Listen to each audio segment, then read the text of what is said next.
90 দশকের শেষ দিকে গায়িকা ডলি সায়ন্তনীকে বিয়ে করেন জনপ্রিয় সঙ্গীত শিল্পী রবি চৌধুরী। দুজনেই ক্যারিয়ারের তুঙ্গে থাকা অবস্থায় বিবাহ বন্ধনে আবদ্ধ হন। তবে তাদের এই সংসার জীবন খুব বেশি দিন টেকেনি। মাত্র কয়েক বছরের মাথায় বিচ্ছেদের পথে হাঁটেন এই দুই তারকা। নিজেদের বিচ্ছেদের খোলাসা না করলেও অবশেষে দীর্ঘ সময় পর পুরনো সেই তিক্ত স্মৃতি ও বিচ্ছেদের নেপথ্যের কারণ নিয়ে মুখ খুললেন রবি চৌধুরী।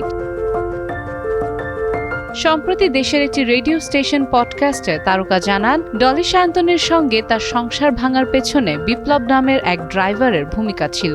গায়কের দাবি, ওই ব্যক্তির সঙ্গে ডলি পরকীয়ায় জড়িয়ে পড়েছিলেন এবং পরবর্তীতে বিষয়টি প্রমাণিতও হয়েছে। যখন ডিভোর্স হলো তখন বাচ্চা হলো যে বাসে গিয়েছ, মানে তুমি বেঁচে গেছো। সে পডকাস্টে তিনি আরো বলেন, শেষে তো প্রমাণিত হলো যে আসলে আমার সন্দেহ ঠিক ছিল। যখন ডলি ওই বিপ্লবের গ্রামে গেল তখন অনেক সংবাদ প্রকাশ হলো। সে সময় সবাই বুঝতে পারলেন যে রবি ঠিক ছিল। তবে ডলি তার সন্তানের মা হওয়ার কারণে বিষয়টি নিয়ে তিনি বেশি কাঁদা ছোড়াছুড়ি করতে চাননি। রবি চৌধুরী আরও জানান, ডলির ফোনে একটি নম্বর দুলাভাই নামে সেভ করা ছিল।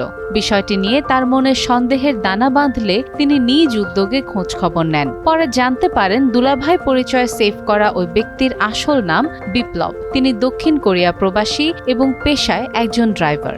যাকে নিয়ে আমি অপরাধ দিয়েছিলাম, যার কারণে আমার সাথে সম্পর্কটা শেষ হলো, এর নাম ছিল বিপ্লব। কোরিয়াতে আমাদের ড্রাইভার ছিল। ডলি ও রবি যখন কোরিয়া সফরে গিয়েছিলেন তখন বিপ্লবই তাদের গাড়ি চালাতেন। সন্দেহ ঘনীভূত হলে রবি চৌধুরী বিষয়টি নিয়ে ডলির পরিবারের সঙ্গে কথা বলেন। তিনি জানান, ডলির বড় ভাই কণ্ঠশিল্পী বাদশা বুলবুলকে ডেকে সেই ফোন নম্বরটি যাচাই করা হয়। তখন বেরিয়ে আসে যে ওই নামে তাদের কোনো দুলাভাই নেই। নিজের সন্দেহের সত্যতা পাওয়ার পরই ডলিকে ডিভোর্স দেওয়ার চূড়ান্ত সিদ্ধান্ত নেন রবি।